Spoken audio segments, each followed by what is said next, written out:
লোকসভা নির্বাচন আসন্ন, প্রধানমন্ত্রী সামনের মাসে একেবারে শুরুর দিকে আসছেন এবং তারপরে নির্বাচন কমিশনের ফুল বেঞ্চ তারা আসছে এবং এই আবহেই দিল্লি যাচ্ছেন এ রাজ্যের বিজেপির সভাপতি সুকান্ত মজুমদার এবং সেখানে গুরুত্বপূর্ণ বৈঠক রয়েছে। বিরোধী দলনেতা শুভেন্দু অধিকারী তিনি যাচ্ছেন, সাধারণ সম্পাদক সংগঠন অমিতাভ চক্রবর্তী তিনিও যাচ্ছেন। মূলত দিল্লিতে লোকসভা নির্বাচন নিয়ে বৈঠক,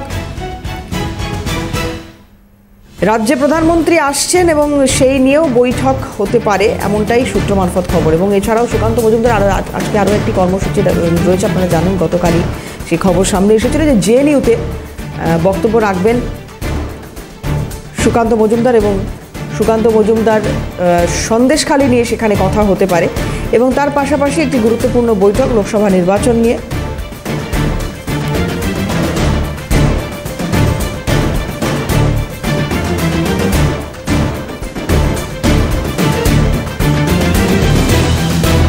দিল্লি যাচ্ছেন বিজেপি রাজ্য সভাপতি সুকান্ত মজুমদার, বিরোধী দলনেতা শুভেন্দু অধিকারী তিনি যাচ্ছেন, সঙ্গে সাধারণ সম্পাদক সংগঠন অমিতাভ চক্রবর্তী তারও যাওয়ার কথা রয়েছে। দিল্লিতে লোকসভা নির্বাচন নিয়ে মূলত বৈঠক,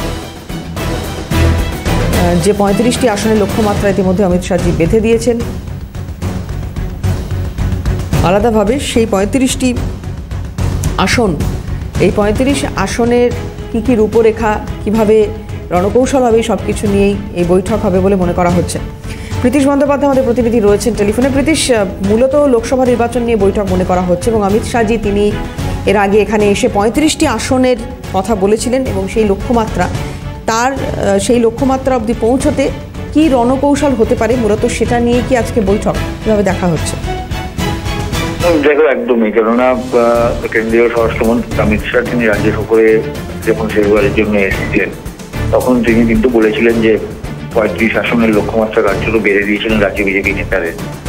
সেই বিষয় নিয়ে ইতিমধ্যে দুবার বৈঠক হয়ে গিয়েছে এবং বিজেপি সর্বভারতীয় সভাপতি জেপি নাড্ডা তিনিও কিন্তু এবং তার সঙ্গে সঙ্গে অমিত শাহ তারাও দুজনে একসঙ্গে বৈঠক করে গিয়েছেন।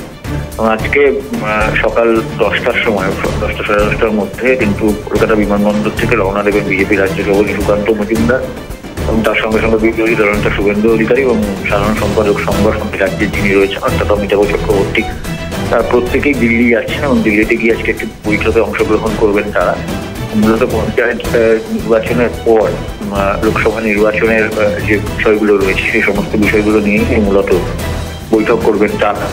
এবং এই বৈঠকে যিনি বিজেপির রাজ্যের পর্যবেক্ষক রয়েছেন অর্থাৎ সুনীল বনসাল তারও উপস্থিত হওয়ার কথা রয়েছে এবং তার সঙ্গে সঙ্গে অন্যান্য যে সমস্ত পর্যবেক্ষকরা রয়েছেন তারাও এই বৈঠকে থাকবেন। এছাড়াও এই বৈঠকে প্রধানমন্ত্রীর যে সফর হতে চলেছে অর্থাৎ 1, 2 এবং 6 তারিখ এই 3 দিন প্রধানমন্ত্রী আসছেন রাজ্যে, জনসভা করবেন 3টি, সেই বিষয় নিয়েও আলোচনা হতে পারে এবং অবশ্যই সন্দেশখালির প্রসঙ্গ, সেখানে আন্দোলন কিভাবে করা যেতে পারে সেই সমস্ত বিষয়গুলোও আলোচনার মধ্যে থাকবে আজকের এই বৈঠকে।